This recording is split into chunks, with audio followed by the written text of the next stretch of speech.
যারা আল্লাহর আইনের বিরুদ্ধে, কোরআনের আইনের বিরুদ্ধে যারা আইন তৈরি করতে চায়, আমরা যখন একত্ববাদের কথা বলি, আমরা যখন তাওহীদের কথা বলি, আমরা যখন ঈমানের কথা বলি, তখন তাদের ক্ষমতার মসনদে গিয়ে আঘাত লাগে।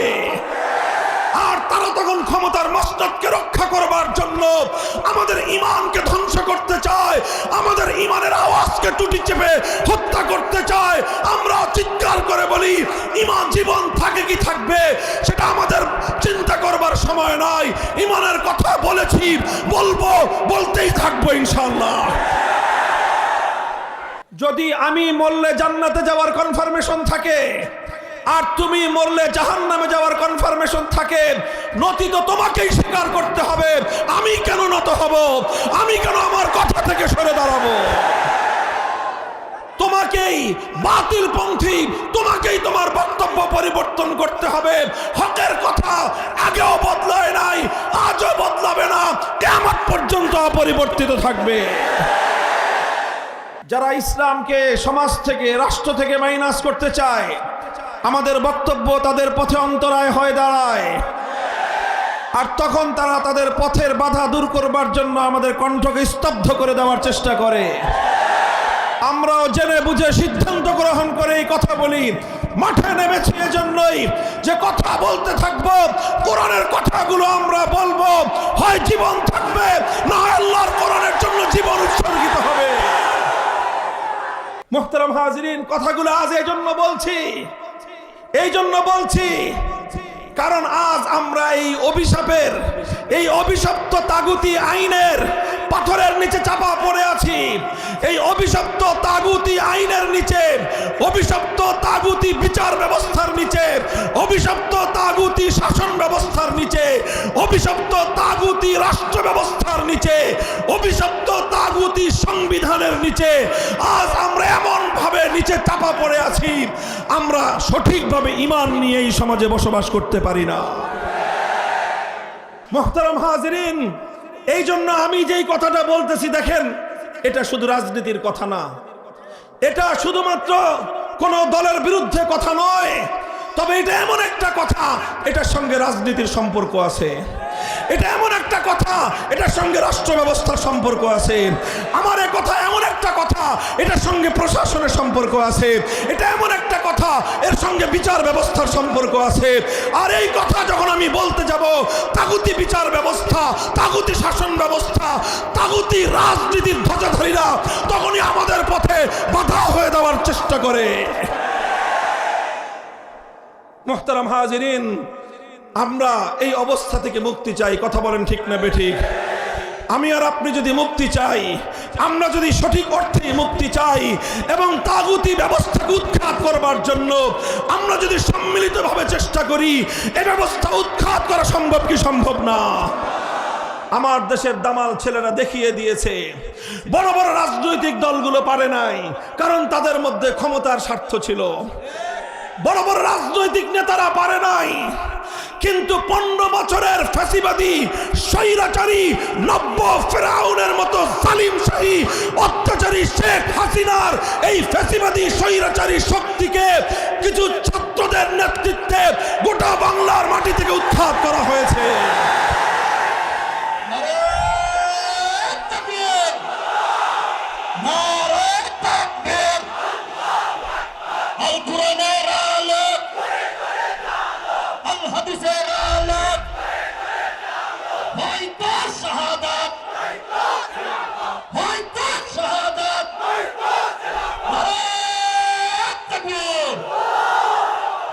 মুহতারাম হাজিরিন, এটা কিভাবে সম্ভব হয়েছে?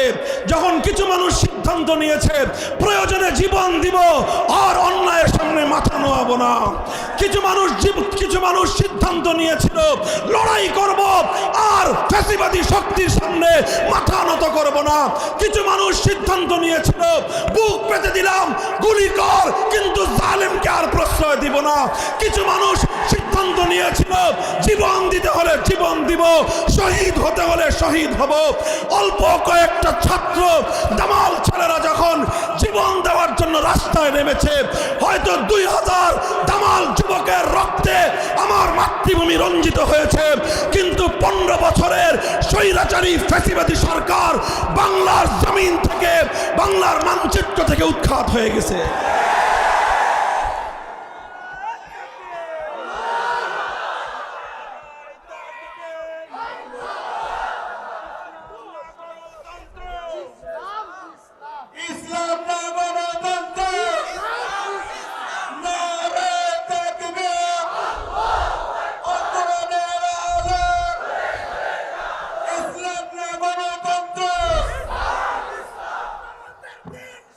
মুহতারাম হাজিরিন, আমি আরেকটা কথা, আমার আখেরি পয়গাম আপনাদের সামনে। আলহামদুলিল্লাহ, এই যে স্বপ্ন, এই যে আকাঙ্ক্ষা, বলেন আল্লাহর কোরআনের আইন অনুযায়ী রাষ্ট্র চলবে, সমাজ চলবে, দেশ চলবে, আমাদের সংবিধান হবে আল কোরআন, এটা আমাদের আজন্ম স্বপ্ন, এটা আমাদের হৃদয়ের আকাঙ্ক্ষা। বলেন কথা ঠিক না বেঠিক? এটা শুধু আজকের আমাদের আকাঙ্ক্ষা নয়, এটা শুধু আজকের আমাদের তামান্না নয়, এই তামান্না আমাদের শত বছর ধরে, শত শত বছর ধরে আমাদের এই জমিনের মুসলমানরা একটা স্বপ্ন দেখেছে, একটা ভূখণ্ড হবে, একটা জমিন হবে, একটা মানচিত্র হবে। সেই মানচিত্রে আর কিছু পাই বা না পাই, আইন চলবে কার? ইতিহাস বলি আমি আপনাদের কাছে, সংক্ষিপ্ত ইতিহাস। বন্ধুগণ, মুসলমানদের সমাজে আল্লাহর আইন ছাড়া কোন মানুষের বানানো আইন চলতে পারে, এটা মুসলমানরা কোনোদিন কল্পনাই করতে পারত না। মুসলমানরা মনে করত মানুষ এত বড় গাদ্দার হয় কিভাবে? খোদার আসমানের নিচে থেকে, আল্লাহর জমিনের উপর থেকে, আল্লাহর দেওয়া রিজিক খেয়ে, আল্লাহর দেওয়া শ্বাস প্রশ্বাসের বাতাস নিয়ে, আল্লাহর দেওয়া অক্সিজেন নিয়ে, আল্লাহর দেওয়া পানি পান করে সেই মানুষ আল্লাহর বিরুদ্ধে আইন তৈরি করতে পারে। এত বড় গাদ্দার, এত বড় বিশ্বাসঘাতক কোন মানুষ হতে পারে? মুসলমানদের এটা বিশ্বাস হতো না। এই জন্য মুসলমানদের শত শত বছর চলে গেছে, মুসলমানদের মধ্যে কোনোদিন মানুষের বানানো আইন চলে নাই। সর্বপ্রথম মুসলিম সমাজের মধ্যে 6 শতাব্দীতে এই সমস্ত তাতারিরা, চেঙ্গিস খানের দলেরা সর্বপ্রথম মুসলমানদের মধ্যে চেঙ্গিস খানের বানানো আইন তারা চালু করেছিল। তখন মুসলমানরা লক্ষ লক্ষ মুসলমান জীবন দিয়েছে, শাহাদাত বরণ করেছে, আলেম সমাজ অনেক ত্যাগের কোরবানি স্বীকার করেছে। শাইখুল ইসলাম ইবনে তাইমিয়া রাহমাতুল্লাহি আলাইহি 6 বার কারারুদ্ধ হয়েছেন, অনেক ত্যাগের কোরবানি স্বীকার করেছেন, কিন্তু এক মুহূর্তের জন্যও মুসলিম সমাজের মধ্যে কোনো মানুষের বানানো আইনকে তারা বরদাস্ত করে নেন নাই। এভাবেই চলেছে শত শত বছর পর্যন্ত। প্রায় 1750 শতাব্দী পর্যন্ত, 18 শতকের মাঝামাঝি পর্যন্ত, ইসলামের শুরুর যুগ থেকে নিয়ে 1200 বছর পর্যন্ত মুসলিম জাহানের মধ্যে কোনো মানব রচিত আইনের কোনো স্থান ছিল না। এরপরে যখন 18 শতকের মাঝামাঝি পাশ্চাত্যের ইহুদি খ্রিস্টানরা আগ্রাসন চালালো, মুসলিম বিশ্বের বিভিন্ন দেশগুলোকে তারা দখল করতে লাগলো। ব্রিটিশরা আমাদের পাক ভারত এই উপমহাদেশ দখল করে নিল। ভারত, পাকিস্তান, বাংলাদেশ এই অঞ্চলগুলো যখন ব্রিটিশরা দখল করলো, ওদিক দিয়ে ফ্রান্স এবং ইটালি মুসলিম বিশ্বের বিশাল অঞ্চল তারা দখল করলো। এই আধিপত্যবাদী সাম্রাজ্যবাদী শক্তি আমাদের দেশটাকে দখল করে সবচেয়ে বড় যে অভিশাপ আমাদের উপর চাপিয়ে দিল, সেটা এটা নয় যে ওরা আমাদের মানচিত্র কেড়ে নিয়েছে, সেটা এটা নয় যে ওরা আমাদের পতাকা কেড়ে নিয়েছে, সেটা এটা নয় যে ওরা আমাদেরকে পরাধীন করে ফেলেছে, বরং সবচেয়ে বড় ক্ষতি, সবচেয়ে বড় অভিশাপ যেটা ওরা আমাদের উপর চাপিয়ে দিয়েছিল, সেটা হলো আমাদের জাতির উপর থেকে আল্লাহর বানানো আইন, আল্লাহর কোরআনের আইনগুলিকে বাতিল করে দিয়ে ব্রিটিশরা তাদের নিজেদের বানানো আইন আমাদের জাতির উপর চাপিয়ে দিল। মুহতারাম হাজিরিন, ব্রিটিশরা যখন তাদের বানানো আইন এই জাতির উপর চাপিয়ে দিল, ওলামায়ে উম্মত এক মুহূর্তের জন্য নীরব থাকেন নাই। শাহ আব্দুল আজিজ মুহাদ্দিস দেহলভী রাহমাতুল্লাহি আলাইহি 19 শতকের গোড়ার দিকে 1803 সালে তিনি ফতোয়া জারি করলেন, যেহেতু আমাদের দেশের মধ্যে এখন আল্লাহর আইন নাই, ব্রিটিশ তার বানানো আইন চালু করে দিয়েছে, সুতরাং এই দেশে মুসলমান যতই বসবাস করুক, এই দেশটা এখন আর ইসলামের দেশ নাই, এই দেশটা এখন শত্রু কবলিত দারুল হরবে পরিণত হয়ে গেছে। সুতরাং এই দেশটাকে আবার ইসলামী দেশে রূপান্তরিত করার জন্য ব্রিটিশদের বিরুদ্ধে জিহাদ করা ফরজ।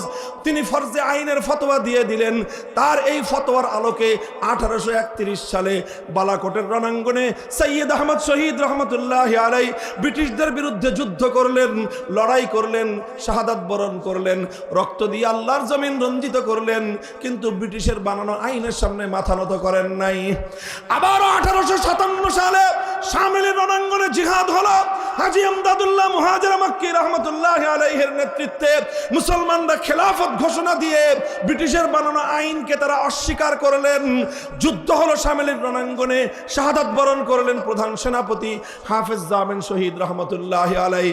হাজার হাজার আলেম ওলামা ফাঁসি কাষ্টে ঝুললেন, হাজার হাজার আলেম ওলামাদের পরিবার ইতিম হলো, বিধবা হলো, সন্তান হারা হলো, সব স্বীকার করলেন, ত্যাগ আর কোরবানি করলেন, জীবন দিলেন, রক্ত দিলেন, কিন্তু এক মুহূর্তের জন্য মানুষের বানানো আইনের সামনে তারা মাথা নত করেন নাই। এভাবে চলতে চলতে 1866 সালে দারুল উলুম দেওবন্দ প্রতিষ্ঠিত হলো। উদ্দেশ্য ছিল একটাই, এমন এক দল সৈনিক তৈরি করব যারা ব্রিটিশদেরকে বিতাড়িত করে এমন একটা সমাজ গড়বে যেই সমাজে আইন চলবে একমাত্র কার? 80 বছর সংগ্রাম করার পরে 1947 সালে ব্রিটিশরা এদেশ থেকে পালিয়ে যেতে বাধ্য হলো। এই দেশটা তো স্বাধীন হওয়ার সময় এই দেশে দুই জাতি বসবাস করত, একটা হলো হিন্দু জাতি, আরেকটা হলো মুসলিম জাতি। তখন প্রশ্ন আসলো দেশটা কিভাবে ভাগ হবে। অধিকাংশ মুসলমানরা একটা কথাই বলল, আমরা আর কিছু চাই না, বেশি কিছু চাই না, আমরা চাই এমন একটা ভূখণ্ড যেই ভূখণ্ডে মুসলমানরা আর কিছু পাক বা না পাক আইন চলবে কার? সিদ্ধান্ত হলো, ভাগাভাগি হয়ে গেল। একটা ভাগ পড়লো হিন্দুদের ভাগে, আরেকটা ভাগ হলো মুসলমানদের ভাগে। যে অঞ্চলগুলিতে মুসলিম মেজরিটি ছিল সেই অঞ্চলগুলিতে মুসলমানদের জন্য আলাদা স্টেট হলো, অঙ্গীকার করা হয়েছিল, ওয়াদা করা হয়েছিল। মুসলিম প্রধান এলাকাগুলোতে যেই দেশ হবে সেই দেশের মধ্যে শাসন চলবে আল কোরআনের আইন দিয়ে, সেই দেশ আইন হবে আল্লাহর কোরআনের আইন, সেই দেশে সংবিধান হবে আল কোরআনের সংবিধান। মুহতারাম হাজিরিন, এটা করার জন্য অনেক রক্ত দিতে হয়েছে, এটুকু করার জন্য অনেক জীবন দিতে হয়েছে। হাজার হাজার মানুষ তাদের বাড়িঘর ছেড়ে দিয়ে কোটিপতি এক রাতে পথের ভিখারিতে পরিণত হয়েছে, বাপ দাদার সম্পত্তি ছেড়েছে, বাড়িঘর ছেড়েছে, সব কিছু ছেড়ে শুধুমাত্র এক কাপড়ে নিজের সন্তানটাকে কোলে করে নিয়ে স্বামী স্ত্রী ভাই বোন বাবা মা কয়েকজন মানুষ মিলে সব কিছু পেছনে ফেলে দিয়ে শুধুমাত্র এমন একটা দেশে বসবাস করতে চেয়েছিল যেই দেশের আইনটা হবে কার? পথের মধ্যে এমন অসংখ্য ঘটনা ঘটেছে, মায়ের কোল থেকে তার সন্তানকে কেড়ে নেওয়া হয়েছে, মা আত্মচিৎকার করে সন্তানের জন্য আহাজারি করেছে, কিন্তু মা তার পথ চলা থামিয়ে দেয় নাই। সন্তানের মায়া ত্যাগ করে আল্লাহর কোরআনের আইনের দ্বারা শাসিত হওয়ার জন্য সে মুসলমানদের ভূখণ্ডে হিজরত করেছে। হাজার হাজার নয়, লক্ষ লক্ষ মানুষ এই পাক ভারত উপমহাদেশে শুধুমাত্র আল্লাহর কোরআনের আইন দ্বারা শাসিত হবে এমন একটা দেশের জন্য তারা বহু ত্যাগ আর কোরবানি স্বীকার করেছিল। আর এই ত্যাগ আর কোরবানি এই ভারত উপমহাদেশের অনেক মুসলমানরাই করেছে। পাঞ্জাবের মুসলমানরা করেছে, বেলুচিস্তানের মুসলমানরা করেছে, সীমান্ত প্রদেশের মুসলমানরা করেছে, অনেকেই করেছে। তবে ইতিহাস সাক্ষী গোটা ভারতবর্ষে অন্য কোন প্রদেশের মুসলমানদেরকে এত ত্যাগ আর কোরবানি স্বীকার করতে হয় নাই আমার এবং আপনার এই বাংলাদেশের মুসলমানদেরকে যতটা ত্যাগ আর কোরবানি স্বীকার করতে হয়েছে। বন্ধুগণ, এটা আমাদের গৌরবের ইতিহাস, এটা আমাদের অহংকারের ইতিহাস, রক্ত দেওয়ার ইতিহাস, শাহাদাত বরণ করবার ইতিহাস, জীবন দেওয়ার ইতিহাস। এই জীবন আসমান থেকে নেমে এসে কোনো ফেরেশতারা দেয় নাই। এই জীবন, এই ত্যাগ আর কোরবানি বিদেশ থেকে কোনো ভাড়াটিয়া এনে দেওয়া হয় নাই। এই ত্যাগ আর কোরবানি স্বীকার করেছে আমার এবং আপনার পূর্বপুরুষরা। কারো দাদা, কারো বাবা, কারো পরদাদা, এই আমাদের পূর্বপুরুষরা সব ত্যাগ আর কোরবানি স্বীকার করেছিল। কোনো ক্ষমতার মসনদের জন্য নয়, হালুয়া রুটির জন্য নয়, শুধুমাত্র দুনিয়ার উন্নতির জন্য নয়, শুধুমাত্র একটা জিনিসের সন্ধানে, এমন একটা ভূখণ্ড পাবো যেই ভূখণ্ডে আইন চলবে একমাত্র কার? মুহতারাম হাজিরিন, এই বাংলার মুসলমানরা সিদ্ধান্ত নিয়ে বাড়ির কাছের কলকাতাকে লাথি মারলো, নিজেদের বাংলাদেশের চতুর্পার্শ্বের ভারতের সাথে সম্পর্ক ছিন্ন করলো, দিল্লিকে তালাক দিল, সব কিছু করে 2000 মাইলের দূরত্বের এই খান পাঠানদের সঙ্গে পশ্চিম পাকিস্তানিদের সঙ্গে একজোট হয়ে একটা রাষ্ট্র গঠন হলো। সেই রাষ্ট্রের নাম যাই হোক না কেন, সেই রাষ্ট্রের মূল ঘোষণা ছিল, মূল অঙ্গীকার ছিল, এমন একটা রাষ্ট্র হবে যেই রাষ্ট্রে আইন চলবে কার? কিন্তু দুঃখ এবং পরিত্রাণের বড় পরিতাপের বিষয়, সেই রাষ্ট্রটার নাম হলো পাকিস্তান। ক্ষমতা পেল পশ্চিম পাকিস্তানিরা। পশ্চিম পাকিস্তানিরা ক্ষমতা পাওয়ার পর গাদ্দারি শুরু করলো, বিশ্বাসঘাতকতা শুরু করলো, জাতির সঙ্গে গাদ্দারি করলো, মুসলমানদের সঙ্গে বিশ্বাসঘাতকতা করলো। কথা ছিল আল্লাহর কোরআন অনুযায়ী আইন চলবে, আল্লাহর কোরআন অনুযায়ী রাষ্ট্র চলবে। কিন্তু তারা ক্ষমতা পেয়ে ক্ষমতার হালুয়া রুটিতে মগ্ন হয়ে আল্লাহর কোরআনের আইন বাস্তবায়নের কথা তারা ভুলে গেল। আলেম ওলামা তাদেরকে বললেন যে কথা তো ছিল কোরআনের আইন কায়েম হবে। পশ্চিম পাকিস্তানি স্বৈর শাসকরা বলল, হুজুর রাষ্ট্রটা এখনো শিশু রাষ্ট্র। কি কয়? রাষ্ট্রটা এখনো শিশু রাষ্ট্র তো, আর ইসলামের আইন কানুন একটু শক্ত, ছোট বাচ্চা তো শক্ত খাবার খাইতে পারবে না, এই জন্য এটা এখন তরল দুধ খাওয়াইতে হবে। পশ্চিমা ইহুদি খ্রিস্টানদের দালালির দুধ খাওয়ায় হুজুর রাষ্ট্রটা একটু বড় হোক, একটু বড় হলে তখন শক্ত খাবার খাওয়ার উপযুক্ত হবে, তখন আমরা ইসলামী হুকুমত কায়েম করব। ঠিক আছে, হুজুররা বললেন আপনারা এই পশ্চিমা ইহুদি খ্রিস্টানদের দুধ খাওয়ায় আপনার রাষ্ট্র বড় করেন দেখি। 5 বছর পরে হুজুররা যায় জিজ্ঞাসা করলো, রাষ্ট্র শিশু বড় হয়েছে? কয় না হুজুর, এখনো বড় হয়নি, আরো দিন লাগবে। 10 বছর পরে জিজ্ঞাসা করলো, রাষ্ট্র শিশু বড় হয়েছে? কয় না শিশু এখনো বড় হয়নি, আরো সময় লাগবে। 15 বছর পরে জিজ্ঞাসা করলো, শিশু বড় হয়েছে? না এখনো বড় হয়নি, আরো সময় লাগবে। 20 বছর পরে জিজ্ঞাসা করলো, এই বুইরা খাটাস শিশুটা বড় হবে কবে? তোর পাকিস্তান নামক বুইরা খাটাসটা বড় হবে কবে? কথা ছিল আল্লাহর কোরআনের আইন চলবে, কথা ছিল ইসলামী শরীয়তের নিজাম চলবে। 20 বছর পর্যন্ত তোমরা জাতির সঙ্গে প্রতারণা করছো, আর কত ধোঁকাবাজি করবা? জবাব চাই। আমার আব্বাজান শাইখুল হাদিস রহমতুল্লাহ আলাই বড় কষ্ট নিয়ে, হৃদয়ে রক্তক্ষরণ নিয়ে একটা কৌতুক করে কথা বলতেন, যেই পোলা 24 বছরেও বালক হয় না, সাবালক হয় না, ওটা 90 বছরেও হবে না। কথা বলেন ঠিক না বেঠিক? 24 বছরের পোলারে যদি কেউ কয় শিশু, আপনি কি করবেন বলেন তো? আরে করবেনটা কি আপনি বলেন না? 24 বছরের পোলা শিশু হয়? আরে 24 বছরের ছেলে তো আবু সাইদ হয়, 24 বছরের ছেলে তো যুবক হয়। যুদ্ধের ময়দানে গিয়ে জালেমের সামনে বুক পেতে দিয়ে বুলেটকে বরণ করে জাতিকে মুক্তি করার জন্য, জাতিকে স্বাধীন করার জন্য জীবন দেয়, রক্ত দেয়।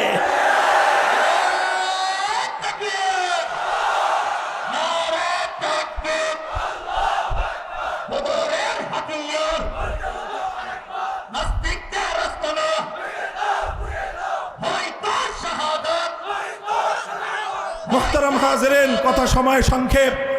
এরপরে যেটা হলো, 24 বছরে ওই শিশু, ওই বুইরা খাটাস শিশু আর বড় হলো না। তখন আমরা সিদ্ধান্ত নিলাম যে যেই খাটাস বুইরা শিশু 24 বছরেও সাবালক হয় না, ওটা 90 বছরেও বা সাবালক হবে না। এইরকম অকর্মণ্য সন্তানের প্রয়োজন আমাদের নয়। পাকিস্তান ভেঙে টুকরো করে দাও, বাংলাদেশ স্বাধীন হবে। আওয়াজ উঠল। সেই সময়ে বাংলাদেশের এই অঞ্চলের একজন নেতা, বিশাল জনপ্রিয় নেতা, তিনি ঘোষণা করলেন, তিনি তার জীবনের সবচেয়ে পুণ্যময়, সবচেয়ে বড় নেক কাজটা করলেন 1970 সালে। বললেন, আপনারা আমার দলকে আমার মার্কায় ভোট দেন। বললাম, ভোট দিলে কি করবেন আপনি? জাতি জিজ্ঞাসা করলো। তিনি জবাব দিলেন, আমাকে যদি আপনারা ভোট দেন, আমার দল যদি ক্ষমতায় যায়, আমরা কথা দিলাম কোরআন সুন্নাহর বিরুদ্ধে কোনো আইন আমরা করব না। জানেন সেই নেতার নাম কি? নাম শেখ মুজিবুর রহমান। সেই নেতার নাম, সেই দলের নাম আওয়ামী লীগ, সেই মার্কার নাম নৌকা। তারা ওয়াদা করেছিল, অঙ্গীকার করেছিল 1970 সালের আওয়ামী লীগের নির্বাচনী ইশতেহারের মধ্যে কথার ওয়াদা ছিল, পাশ করলে কোরআন সুন্নাহর বিরুদ্ধে কোনো আইন করবে না। জাতি আশ্বস্ত হলো, নৌকা মার্কায় সিল মারলো। এই পরিমাণ মারাই মারলো, বাক্স ভৈরা উপসায়া পড়লো। নিরঙ্কুশ সংখ্যাগরিষ্ঠতা পাইল পাকিস্তানে। সংখ্যাগরিষ্ঠতা পাওয়ার পর পশ্চিম পাকিস্তানিরা ক্ষমতা না দিয়ে 71-এর 25শে মার্চ ভয়াল কালো রাতে বাংলাদেশের মানুষের উপর তারা হত্যাযজ্ঞ পরিচালনা করলো। এর বিরুদ্ধে 26শে মার্চ কালুরঘাট বেতার কেন্দ্র থেকে বাংলাদেশের স্বাধীনতার ঘোষণার আওয়াজ উচ্চারিত হলো। এরপরে চলল 9 মাসের মুক্তির সংগ্রাম। 71-এর 16ই ডিসেম্বর বাংলাদেশ মুক্তি এবং স্বাধীনতা লাভ করলো। 9 মাস শেখ মুজিবুর রহমান সাহেব পশ্চিম পাকিস্তানে বন্দী থাকলেন, আপ্যায়িত হলেন। এরপরে তিনি মুক্তি পেলেন। মুক্তি পেয়ে সোজা চলে গেলেন লন্ডনে। লন্ডন থেকে বাংলাদেশে না এসে তার বিমান ল্যান্ড করলো নয়াদিল্লিতে। এগুলো সব বানানো কথা মামুনুল হকের। বাংলাদেশের স্বাধীনতার যিনি নেতৃত্ব দিলেন বলে দাবি করেন, স্বাধীনতা যাদের নির্বাচনের ফলাফলকে কেন্দ্র করে স্বাধীনতা আসলো, সেই নেতা নির্বাচিত, সেই মুক্তি পাওয়ার পর, স্বাধীনতা অর্জিত হওয়ার পর প্রথমে দেশে না এসে নয়াদিল্লিতে তিনি হাজিরা দিলেন। শ্রীমতী ইন্দিরা গান্ধী, তৎকালীন ভারতের প্রধানমন্ত্রী, তিনি সেই নেতার বাম পকেটের মধ্যে একটা কাগজ ঢুকিয়ে দিলেন, বললেন লেখা দিছি এমনি চলবি। সেই লেখার মধ্যে, আরে ভাই এটা দুঃখের কথা, কলিজা দিয়ে রক্ত দিয়ে কথা, এগুলা বড় হৃদয় বিদারক কথা আমাদের। এগুলো কিভাবে আমার এবং আপনার বিজয়কে বারবার ছিনতাই করা হয়েছে, কিভাবে আমাদের পূর্বপুরুষদের রক্তের সঙ্গে গাদ্দারি করা হয়েছে। ইতিহাস জানবার অধিকার, বলবার অধিকার আমাদেরও আছে। তিনি একটা কাগজের মধ্যে প্রেসক্রিপশন লিখে দিলেন।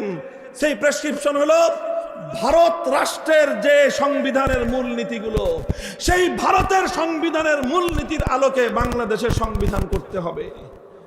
এইভাবে ভারতের মূলনীতির আলোকে জাতীয়তাবাদ, ধর্মনিরপেক্ষতাবাদ, গণতন্ত্র, সমাজতন্ত্র, 4 মূলনীতি দিয়ে তিনি পাঠিয়ে দিলেন।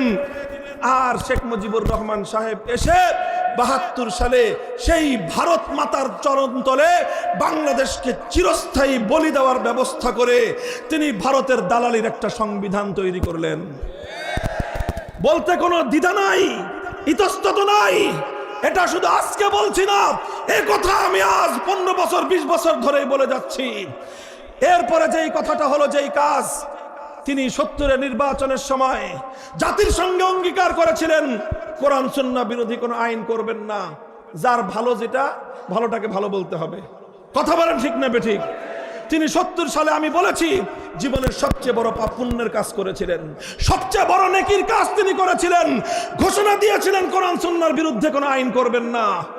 কিন্তু দুর্ভাগ্যজনকভাবে যেটা হলো, 72 সালে যেই সংবিধান রচিত হলো, সেই সংবিধানের মাধ্যমে কিছুদিন পরে আইন করে কোরআন সুন্নাহ বিরোধী আইন করবেন না তো দূরের কথা, বাংলাদেশে যেন কোরআন সুন্নাহর আইন বাস্তবায়িত হইতে না পারে, সেই জন্য তিনি আইন করে ইসলামী রাজনীতি নিষিদ্ধ করলেন। তিনি ইসলামী আইন বাস্তবায়ন হওয়ার সমস্ত রাস্তা বন্ধ করে দিলেন। তিনি ধর্মনিরপেক্ষতা নামক কুফরি মতবাদ সংবিধানে অন্তর্ভুক্ত করে দিয়ে বাংলাদেশকে তাগুতি শাসনের অধীনে চিরস্থায়ী বন্দোবস্ত করে গোটা জাতির সঙ্গে গাদ্দারি আর বিশ্বাসঘাতকতা করলেন। এটা রাজনৈতিক বিশ্লেষণ, ইসলামের দৃষ্টিতে বিশ্লেষণ। 1970-এর ঘোষণাটা যদি হয়ে থাকে শেখ মুজিবুর রহমান সাহেবের সবচেয়ে বড় পুণ্যের কাজ, তাহলে 72-এর সংবিধান তৈরি করা ছিল তার জীবনের সবচেয়ে বড় পাপের কাজ। এরপরে তিনি এই পাপের প্রায়শ্চিত্ত করলেন 75-এর 15ই আগস্ট। এরপর থেকে যা হওয়ার হলো, বাংলাদেশে অনেক পরিবর্তন আসলো, অনেকে ইসলামের নাম নিয়ে ক্ষমতায় আসলো, অনেকে ইসলামের নাম নিয়ে এদিক সেদিক অনেক কিছুই করলো, সামান্য সামান্য কিছু করা হলো। কখনো আল্লাহর উপর অবিচল আস্থা এবং বিশ্বাস অন্তর্ভুক্ত হলো, কখনো বিসমিল্লাহির রহমানির রহিম দিয়ে সংবিধান শুরু হলো, কখনো রাষ্ট্রধর্ম ইসলাম হলো। কিন্তু একটা জিনিস আর হলো না, সেটা হলো আল্লাহর আইন অনুযায়ী দেশ চলবে, এই কাজ আর হলো না। যতটুকু হয়েছিল এক কদম আগাইছে এই 2008 সালে ক্ষমতায় এসে ফ্যাসিবাদী শেখ হাসিনা 2 কদম আবার পিছিয়ে গেছে। সংবিধান থেকে আল্লাহর উপর অবিচল আস্থা এবং বিশ্বাস মুছে ফেলে আবার সেই ভারত মাতার চরণতলে বলি দেওয়ার দাসখত, এই শেকল পরা জিঞ্জির, এই গোলামির জিঞ্জিরের কথা, ধর্মনিরপেক্ষতা আবার পুনর্বহাল করে বাংলাদেশকে ভারতের করদ রাজ্যে পরিণত করেছে। আমার কথা শেষ। এখন আমি আপনাদের কাছে 2টা আহ্বান জানাবো। 1 নম্বর আহ্বান, এতদিন তো আমরাই শুধু চিৎকার করতাম ভারতের বিরুদ্ধে, আমরা আলেমারাই বলতাম ভারতের আধিপত্য আমরা মানি না, ভারতের আধিপত্য মানি না বলেই 1905 সালে আমরা ভঙ্গ করে কলকাতার এই শৃঙ্খলা আমরা ভেঙেছিলাম। ভারতের আধিপত্য মানব না বলেই 1947 সালে দিল্লিকে আমরা তালাক দিয়েছিলাম। কিন্তু এরপরে ছলে বলে কৌশলে আমাদেরকে তারা শৃঙ্খলে আবদ্ধ করে বাংলাদেশের 18 কোটি শাহজালালের সন্তানদেরকে তারা দাবায় রাখবার চেষ্টা করতেছে। আমরা প্রতিবাদ করতাম, অন্যরা করতো না। এখন তো মাশাআল্লাহ অন্তর্বর্তীকালীন সরকার সহ সব রাজনৈতিক দল একই কথা বলে। আমাদের এই ত্রিপুরার, আমাদের যে আগরতলার আজকে হাই কমিশনার, সেই উপ হাই কমিশনে হামলা চালায়, বাংলাদেশের লাল সবুজের পতাকা তারা পুড়িয়ে দিয়ে বাংলাদেশকে তাদের অঙ্গরাজ্যে পরিণত করবার পায়তারা করেছে। গোটা বাংলাদেশ, সকল রাজনৈতিক দল, সমস্ত ধর্মাবলম্বী, হিন্দু, বৌদ্ধ, খ্রিস্টান, মুসলমান সব ঐক্যবদ্ধ হয়েছে যে ভারতীয় আধিপত্যবাদ থেকে বাংলাদেশকে মুক্ত রাখতে হবে। কথা বলেন ঠিক না বেঠিক? আমার এই ক্ষেত্রে কথা হলো এই, ডক্টর ইউনূস সাহেব, প্রফেসর ইউনূস সাহেব, সমস্ত রাজনৈতিক দলেরা আপনারা ভালো কথা বলতেছেন, কিন্তু মনে রাখেন 20 বৃক্ষের গোড়ায় পানি ঢেলে ডাল ছাটলে এই গাছ কোনোদিন শেষ হবে না। কথা বলেন ঠিক না বেঠিক? 20 বৃক্ষকে যদি মারতে হয়, ধ্বংস করতে হয়, শেকড় শুদ্ধ উপরে ফেলতে হবে। বাংলাদেশে ভারতের আধিপত্যবাদের শেকড় হলো আমার সংবিধানের ধর্মনিরপেক্ষ মতবাদ। আমি চ্যালেঞ্জ করে বলবো 1971-এর মুক্তিযুদ্ধের সময়ে, মুক্তিযুদ্ধের আগ পর্যন্ত বাংলাদেশে কোন আওয়ামী লীগের নেতা, কোন নেত্রী, বাংলাদেশের কোন রাজনৈতিক নেতা কোনোদিনও বাংলাদেশে ধর্মনিরপেক্ষতার কথা বলে নাই। এটা 72 সালে ভারত থেকে আমদানি করা হয়েছে। যতক্ষণ পর্যন্ত ভারতের আমদানিকৃত এই পচা মাল বাংলাদেশ থেকে আবার ভারতে পাচার না করা হবে, ততদিন বাংলাদেশ ভারতীয় আধিপত্যবাদ থেকে মুক্তি পাবে না। এজন্য এবার একটাই আওয়াজ, বাংলার সংবিধান থেকে ধর্মনিরপেক্ষতা নামক কুফরি মতবাদ বাংলাদেশ থেকে পাচার করে দিল্লিতে পাঠিয়ে দাও, দিল্লিতে পাঠিয়ে দাও।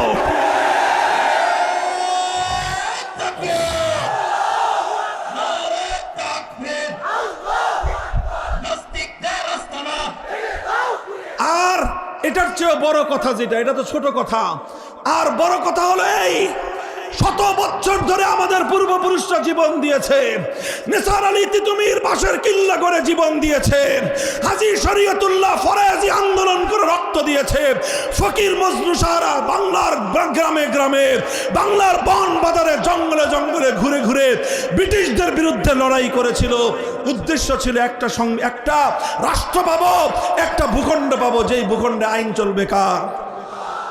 অনেক রক্ত দিয়েছে আমাদের পূর্বপুরুষরা, সব বৃথা গেছে তা নয়।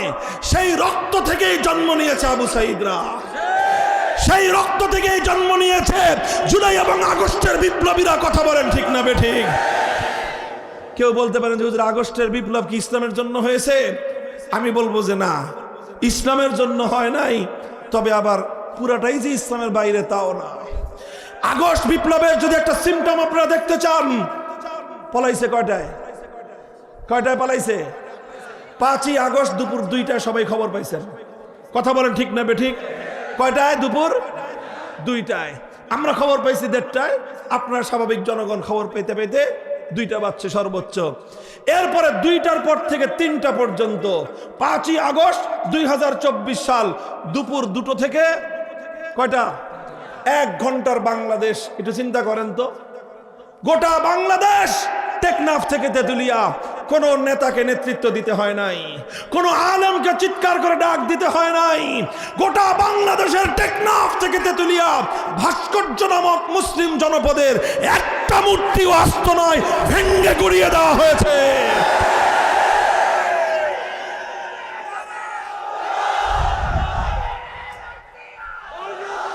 বলেন এই মূর্তিগুলো ভাঙছে কারা? বিপ্লবীরা।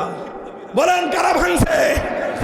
বলেন 5ই আগস্ট গোটা বাংলাদেশকে মূর্তি মুক্ত করেছে কারা?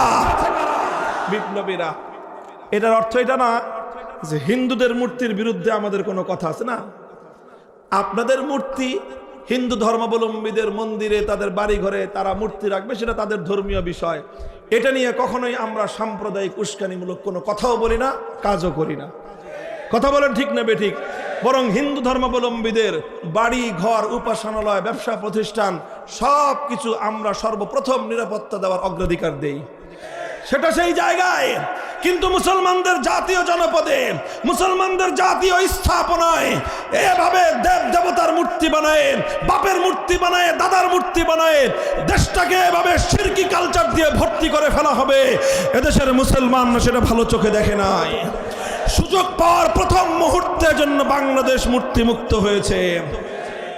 এ থেকে বোঝা যায় 5ই আগস্টের বিপ্লব ইসলামের সূর্যোদয় না হলেও এটা ইসলামী বিপ্লবের সূর্যোদয়ের আগের সুবহে সাদিক ছিল। সুবহে সাদিক বার্তা দেয় যে কিছুক্ষণ পরে, ঘন্টাখানিক পরে সূর্যের উদয় ঘটবে। কথা বলেন ঠিক না বেঠিক? তাই আমরা 5ই আগস্টের বিপ্লবোত্তর এই বাংলার মাটিতে দাঁড়িয়ে স্পষ্ট ভাষায় আজ এক দাবি তুলতে চাই। এটা আমি বলছি, আমাদের এই কথা যেন কর্ণকুহরে প্রবেশ করে সেইভাবেই বলছি। আমরা বাংলাদেশে এখন সংবিধান সংস্কার চলছে। কথা বলেন ঠিক না বেঠিক? সংবিধান সংস্কার কমিশনকে 15ই জানুয়ারি পর্যন্ত সময় বৃদ্ধি করে দেওয়া হয়েছে। যত সংস্কার করেন একটা সংস্কার যেন থাকে, সেটা হলো সংবিধানের যে কোনো একটা জায়গায় থাকবে এদেশে কোরআন সুন্নাহ বিরোধী কোনো আইন, কোনো নীতিমালা, কোনো বিধিমালা চলতে পারে না। একমত? এই কথার সঙ্গে আপনি একমত? শাহজালালের বাংলাদেশে 90% মুসলমানের এই বাংলাদেশে ইসলামী শরিয়া বিরোধী, কোরআন সুন্নাহ বিরোধী কোনো আইন কার্যকর হতে পারে না। কথা বলেন ঠিক না বেঠিক? হাত নামান। আমরা এই কথা শান্তিপ্রিয়ভাবে বলতেছি। কথা বলেন ঠিক না বেঠিক? এই কথাটা আমি খুব উত্তেজিতভাবে বলছি না ঠান্ডা মাথায় কইছি? ঠান্ডা মাথায় বললাম, ঠান্ডাভাবে বুঝেন। সবাইকে বলতেছি, রাষ্ট্রকেও বলতেছি, ভালোয় ভালোয় এই কাজটা করে দেন। কথা বলেন ঠিক না বেঠিক? এটা ইসলাম এবং মুসলমানদের শত বছরের আকাঙ্ক্ষা, শত বছরের দাবি, শত বছরের হৃদয়ের তামান্না। কথা বলেন ঠিক না বেঠিক? প্রশ্ন হলো, এইভাবে যদি স্বাভাবিকভাবে সোজা আঙ্গুলে যদি ঘি না উঠে, বলেন সোজা আঙ্গুলে যদি ঘি না উঠে কি করবেন? এভাবে যদি কানে পানি না ঢুকে কি করবেন? পরিষ্কার কথা বলতে চাই, আপনারা প্রত্যেক পাড়ায় পাড়ায়, মহল্লায় মহল্লায় আপনারা প্রস্তুতি গ্রহণ করুন। গোটা বাংলাদেশকে ইসলামী বিপ্লবের দুর্গ হিসেবে গড়ে তুলুন।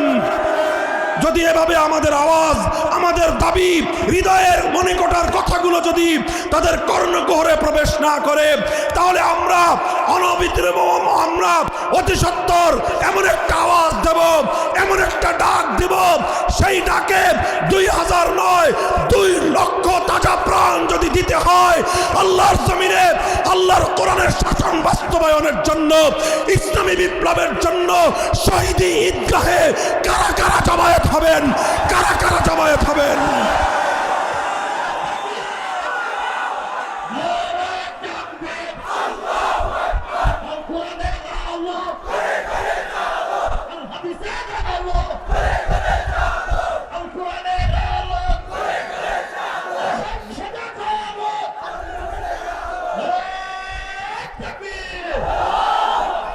ভাই, এই কথাগুলি কি শুধু কথার কথা না শপথ? বলেন শপথ, অঙ্গীকার। কার সাথে?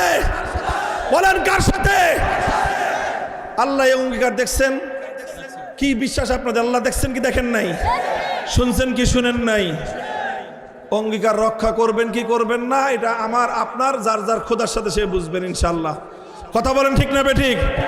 ইনশাল্লাহ আগামীর বাংলাদেশ হবে ইসলামের বাংলাদেশ। কথা বলেন ঠিক না বেঠিক? এর পরবর্তী বিপ্লব হবে ইসলামের বিপ্লব। আল্লাহ পাক রব্বুল আলামিন কবুল করেন। সমাজ এবং রাষ্ট্র ব্যবস্থায় ইসলাম বিরোধী যেই তৎপরতা পরিচালিত হয়, সেই সমাজ এবং রাষ্ট্র ব্যবস্থা ইসলাম বিরোধী সকল অপতৎপরতার তীব্র ভাষায় আমি প্রতিবাদ করি।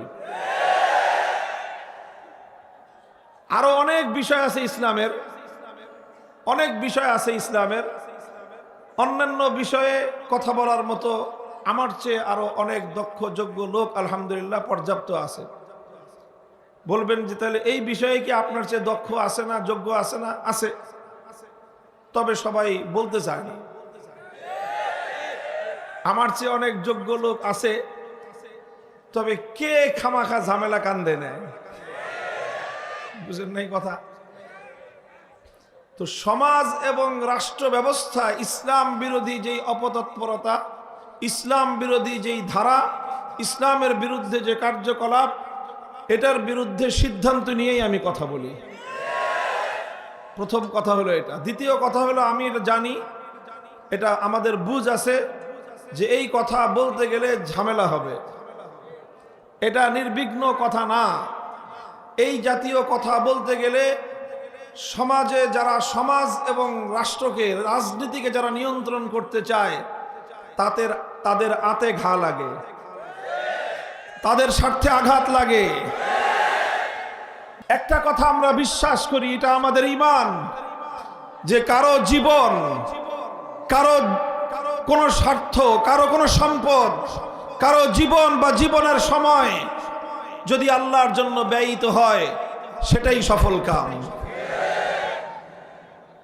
মানুষ যারা জন্ম নিয়েছে প্রত্যেকের জন্যই মৃত্যু অবধারিত, মৃত্যুর সময়ও নির্ধারিত। সবচেয়ে সুন্দর এবং উত্তম মৃত্যু তো ওই মৃত্যু যে মানুষের মৃত্যু আসে আল্লাহর পথে চলতে গিয়ে, আল্লাহর দ্বীনের কথা বলতে গিয়ে, আল্লাহর দ্বীনকে দুনিয়াতে জিন্দা করতে গিয়ে। কাজেই ঈমানের জায়গাটা যদি মজবুত থাকে, তাহলে ইনশাআল্লাহ হকের পথ থেকে বিচ্যুত করবার কোনো শক্তি পৃথিবীতে নাই। আপনারা সাথে আছেন তো ইনশাআল্লাহ? ভাই কথা তো একটাই, এখানে আমাদের জীবনের দর্শনটা খুব পরিষ্কার। হযরত ওমর ফারুক রাদিয়াল্লাহু তাআলা আনহু একটা কথা বলেছিলেন আল্লাহর নবীর সামনে, আবেগ মাখা কণ্ঠে তিনি বলেছিলেন, ইয়া রাসূলুল্লাহ, আলাইসা কাতলাহুম ফিন্নার ওয়া কাতলানা ফিল জান্নাহ, আলাইসা কাতলানা ফিল জান্নাতি ওয়া কাতলাহুম ফিন্নার। ইয়া রাসূলুল্লাহ, একটা প্রশ্নের জবাব দেন যে আমরা যারা আল্লাহর পথে, আল্লাহর কোরআনের জন্য আমরা কথা বলি, জীবন দেই, আমাদের কেউ যদি মারা যায় জান্নাতে যাবে, দ্বীনের জন্য যদি কারো জীবন যায় সে জান্নাতে যাবে, কথা ঠিক কিনা? নবীজি বললেন যে হ্যাঁ কথা ঠিক। বললেন ওয়া কাতলাহুম ফিন্নার, ইসলামের প্রতিপক্ষ হয়ে, আল্লাহর দ্বীনের প্রতিপক্ষ হয়ে কেউ লড়াইয়ের ময়দানে এসে যদি মরে সে যাবে জাহান্নামে, এটা ঠিক কিনা? আল্লাহর নবী বললেন এটাও ঠিক। এরপরের ফলাফল তো পরিষ্কার, ফালামা নুতিদ দানিয়াতা ফি দীনিনা। জীবনের দর্শন খুব পরিষ্কার। যদি আল্লাহর জন্য, আল্লাহর দ্বীনের জন্য আল্লাহ পাক যদি আপনার জীবনকে কবুল করেন, আপনার সম্পদকে কবুল করেন, আল্লাহ যদি আপনার জন্য কিছু কষ্ট ক্লেশকে আল্লাহ আপনার জন্য ফয়সালা করে থাকেন, সেটা আপনার জন্য আমার জন্য দুর্ভাগ্য নয়, বরং সেটাই হলো আমাদের জীবনের চরম পাওয়া, পরম পাওয়ার চরম সফলতা। আল্লাহ পাক বুঝবার তৌফিক দান করেন। মুহতারাম হাজিরিন, তো আমি বললাম যে আমি সাধারণত এই বিষয়ে কথা বলি। সমাজ এবং রাষ্ট্রের ব্যবস্থায় ইসলাম বিরোধী যেই তৎপরতা চলে এবং ইসলাম বিরোধী যেই কার্যকলাপগুলো রয়েছে সেগুলোর সংশোধন করার জন্য চেষ্টা করি। আমাদের স্বপ্ন আমাদের আকাঙ্ক্ষা হলো আমরা এমন একটা সমাজ দেখতে চাই, এমন একটা ভূখণ্ড দেখতে চাই যেই ভূখণ্ডে আইন চলবে একমাত্র কার? বাস এটাই হলো আমাদের চূড়ান্ত চাওয়া, এটাই হলো আমাদের জীবনের পরম পাওয়া, যে আমরা আল্লাহর দ্বীনকে আল্লাহর জমিনে বিজয়ী আদর্শ হিসেবে দেখতে চাই। এটার জন্য আমাদের যা করতে হয়, যতটুকু করতে হয় ততটুকু করার জন্য আমরা প্রস্তুত থাকবো ইনশাআল্লাহ। আল্লাহ আমাদেরকে কবুল করেন। মুহতারাম হাজিরিন, আমি আপনাদের সম্মুখে পবিত্র কোরআনে পাকের সূরাতুন নিসার ৬০ নম্বর আয়াত তেলাওয়াত করেছি। আল্লাহ বলছেন, আলাম তারা ইলাল্লাযীনা ইয়াজউমুনা আন্নাহুম আমানু বিমা উনজিলা ইলাইকা ওয়া মা উনজিলা মিন ক্বাবলিক ইউরিদুনা আন ইয়াতাহাকামু ইলাত তাগুতি ওয়া ক্বাদ উমিরু আন ইয়াকফুরু বিহি ওয়া ইউরিদুশ শাইতানু আন ইউদিল্লাহুম দালালাম বাঈদা। আল্লাহ রাব্বুল আলামিন বড় বিস্ময় নিয়ে, আশ্চর্য রকম একটা ভাব নিয়ে আল্লাহ প্রশ্ন রেখেছেন যে তোমরা কি দেখেছো, লক্ষ্য করেছো যে কিছু মানুষ এমন আছে যারা দাবি করে তারা নাকি ঈমানদার। তারা কি দাবি করে? তারা নিজেদেরকে ঈমানদার বলে কি করে? ইয়াজউমুন, কোরআনের শব্দ হলো তারা ঈমানদার বলে নিজেদেরকে দাবি করে, অথচ ইউরিদুনা আন ইয়াতাহাকামু ইলাত তাগুত, তারা তাগুতের কাছে বিচার চাইতে যায়, তারা তাগুতের কাছে সিদ্ধান্ত জানতে চায়, তারা তাগুতের কাছে ফয়সালা জানতে চায়। কোরআনের এই আয়াতের স্পষ্ট বার্তা হলো এই যে কোনো ব্যক্তি যদি তাগুতের কাছে ফয়সালা জানতে চায়, তাগুতের সিদ্ধান্ত মানতে চায়, তাহলে সে অনেক কিছু হতে পারে। সে প্রচলিত অর্থে হাজি হতে পারে, গাজী হতে পারে, পাজি হতে পারে, ঈমানদার হতে পারে না। কোরআনের কথা পরিষ্কার। সূরাতুল বাকারায় আল্লাহ বলেছেন, قد تبين الرشد من الغي فمن يكفر بالطاغوت ويؤمن بالله فقد استمسك بالعروة الوثقى। আল্লাহ বলেছেন তাবায়্যানার রুশদু মিনাল গায়্যি, কোনটা হেদায়েতের পথ, কোনটা সত্যের পথ, আর কোনটা ধ্বংসের পথ পরিষ্কার দিবালোকের ন্যায়।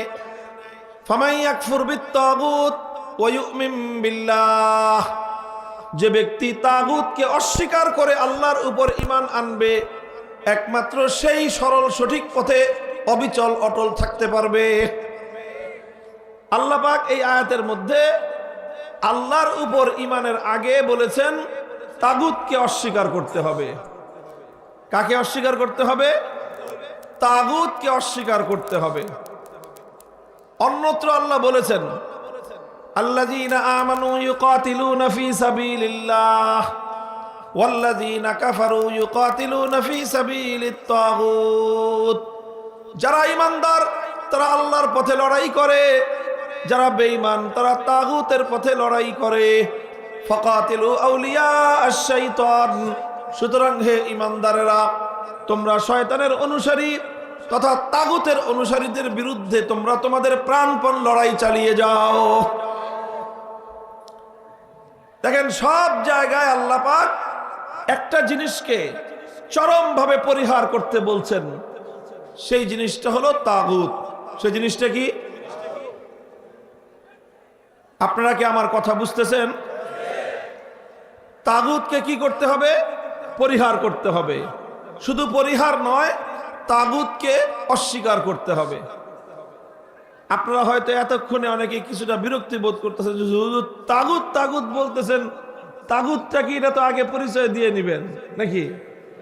আমি ইচ্ছা করে এটা করতেছি, আপনাদের মধ্যে যেন বিরক্তিটা আসে। এই জন্য তাগুতটা কি জিনিস সেটা যেন বুঝার জন্য আপনাদের মধ্যে পরিপূর্ণ ইন্টেনশন তৈরি হয়, পরিপূর্ণ সেটার দিকে মনোযোগ যেন নিবদ্ধ হয়, সেজন্য আমি বারবার কোরআনের বিভিন্ন জায়গা থেকে এই তাগুত শব্দটাকে আমি রিপিট করতেছি, পুনরাবৃত্তি করতেছি, যেন বারবার আমাদের কানে তাগুত তাগুত তাগুত এই শব্দটা যেন আমাদের কর্ণকুহরে প্রবেশ করতে করতে শব্দটা যেন মুখস্থ হয়ে যায়। এই জন্য, কারণ আমরা তো অন্য সব কিছু খুব ভালো করে মনে রাখি। ভালো তারকা, ফুটবল খেলোয়াড়, ক্রিকেট খেলোয়াড়, অন্যান্য সিনেমার নায়ক নায়িকা, রাজনৈতিক নেতা খেতা, সবার কথাই সবকিছু আমরা মনে রাখি, কিন্তু আল্লাহর কোরআনের টার্মগুলো, কোরআনের পাকের শব্দগুলো আমাদের মনে থাকে না খুব একটা বেশি। কি শব্দ বললাম আমি এতক্ষণ? কি বললাম? মুখস্থ হয়েছে? এবার শুনেন তাহলে আসলে তাগুত জিনিসটা কি। কোরআনে পাকের মধ্যে অনেক জায়গায় যেহেতু এই শব্দটা প্রয়োগ হয়েছে, ব্যবহার হয়েছে, এই জন্য যারা কোরআন নিয়ে ব্যাখ্যা করেছেন, তাফসীর করেছেন, কাদিমান ওয়া হাদিসান, সর্বযুগের মুফাসসিরিন কেরামগণ তাগুত শব্দের ডেফিনিশন এবং তার সংজ্ঞা এবং পরিচয় দিয়েছেন। এই সব পরিচয় এবং সংজ্ঞাকে যদি একত্রিত করি, তাহলে সার সংক্ষেপ আমি আমার নিজের ভাষায় আপনাদেরকে যেভাবে বুঝাতে পারি সেটা হলো, তাগুত বুঝতে হলে আগে আরেকটা শব্দ বুঝেন। সেই শব্দটা হলো গায়রুল্লাহ। কি শব্দ বললাম? গায়রুল্লাহ চিনেন?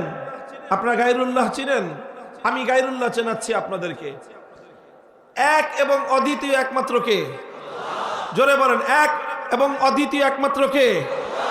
ওয়াহদাহু লা শারীকা লাহু একমাত্র কে? এক আল্লাহ ছাড়া বাকি পৃথিবীতে যা কিছু আছে সব হলো গায়রুল্লাহ। আসমান কি? গায়রুল্লাহ। জমিন কি? ফেরেশতা কি? মানুষ কি? রাজা বাদশাহ, উজির নাজির, মন্ত্রী এমপি সব কি? এমনকি নবী ওলি যত বলেন পীর বুজুর্গ সব হলো গায়রুল্লাহ।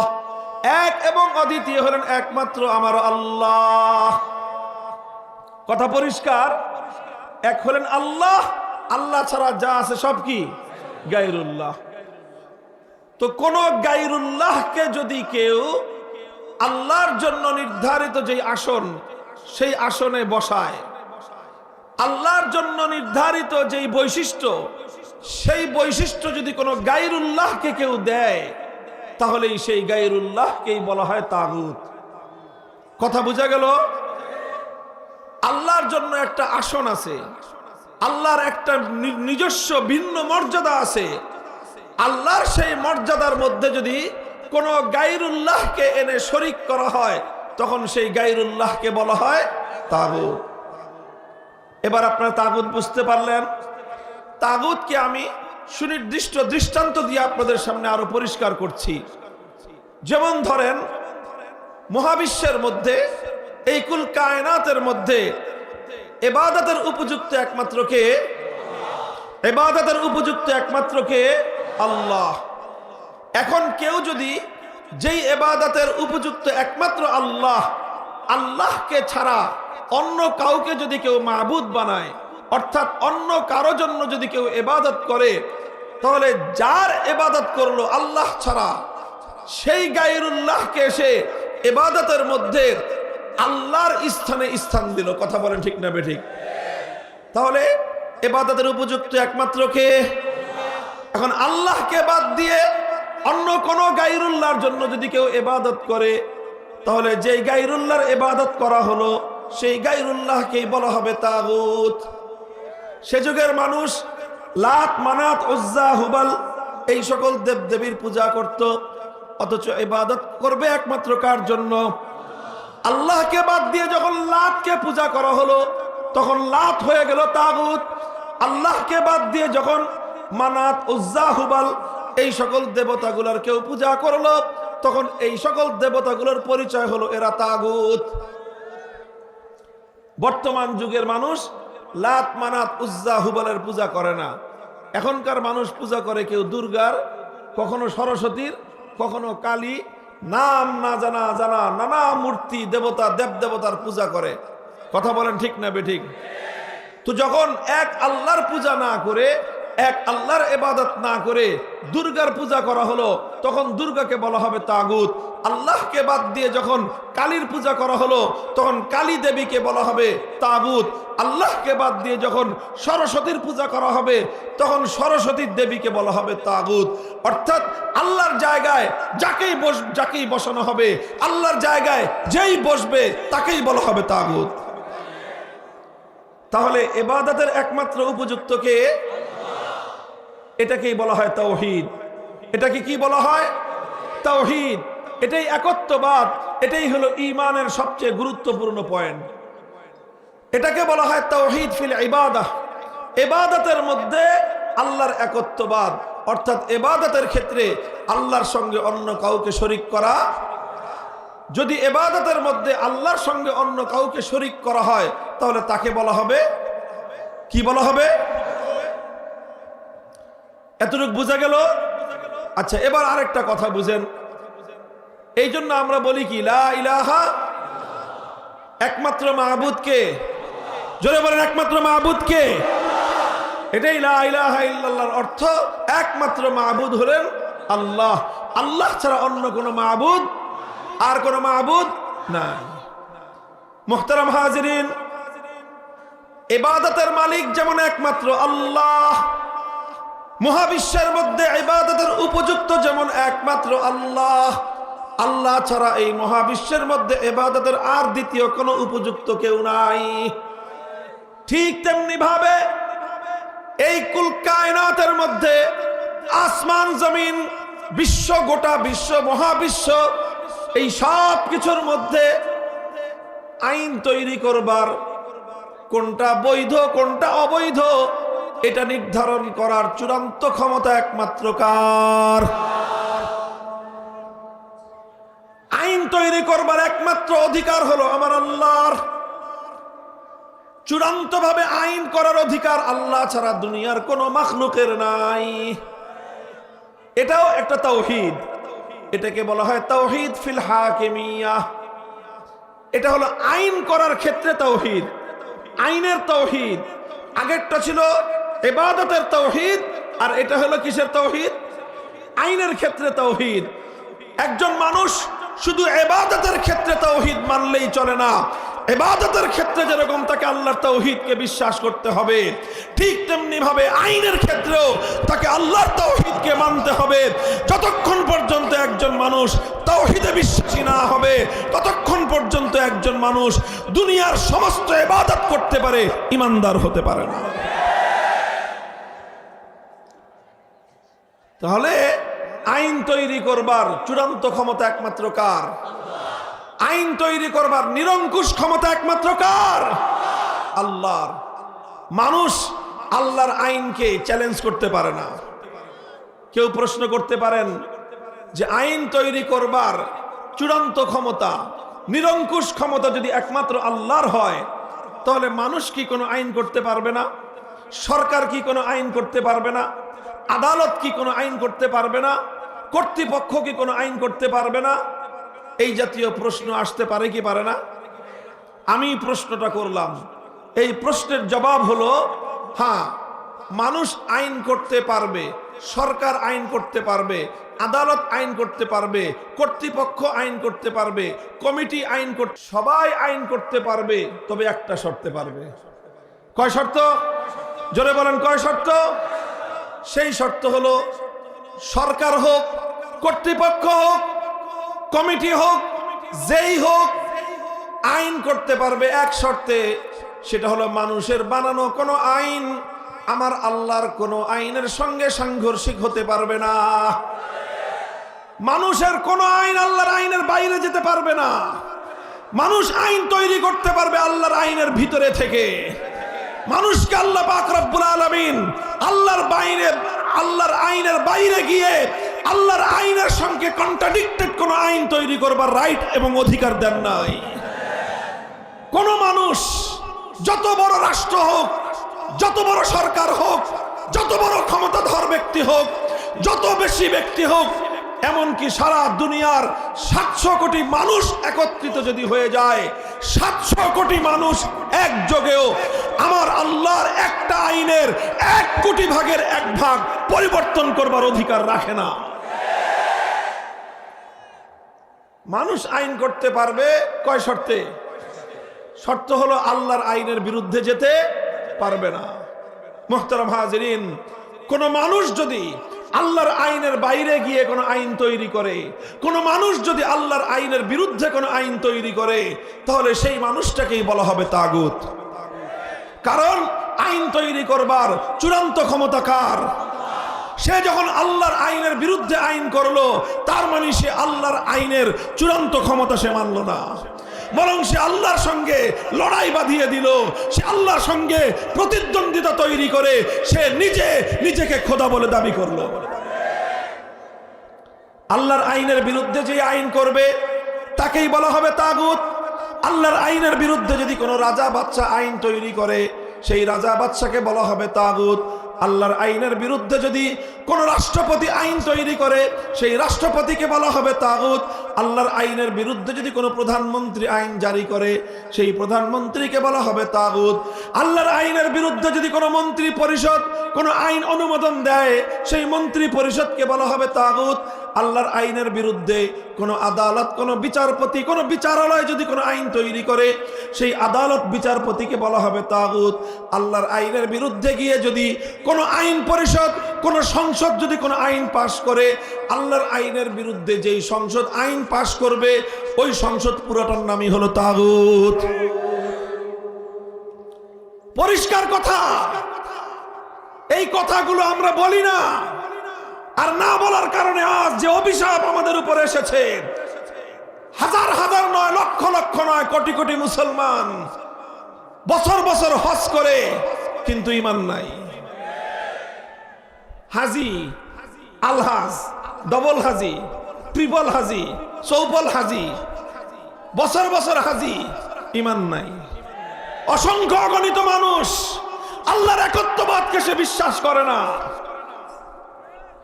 সে তার যে ঈমান নাই, এই ব্যাপারে তার খবরও নাই। আর এই ব্যাপারে মানুষ খবর পাবে কিভাবে?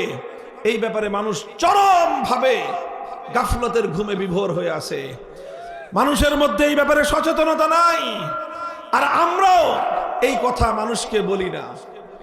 কেন বলি না? ওই যে আগেই বলেছিলাম, আমি যখনই এই কথা বলতে যাব, তখন তারা আমাদের প্রতিপক্ষ হয়ে দাঁড়াবে, যারা আল্লাহর আইনের বিরুদ্ধে আইন করতে চায়। মুহতারাম হাজিরিন, আজ আমরা এই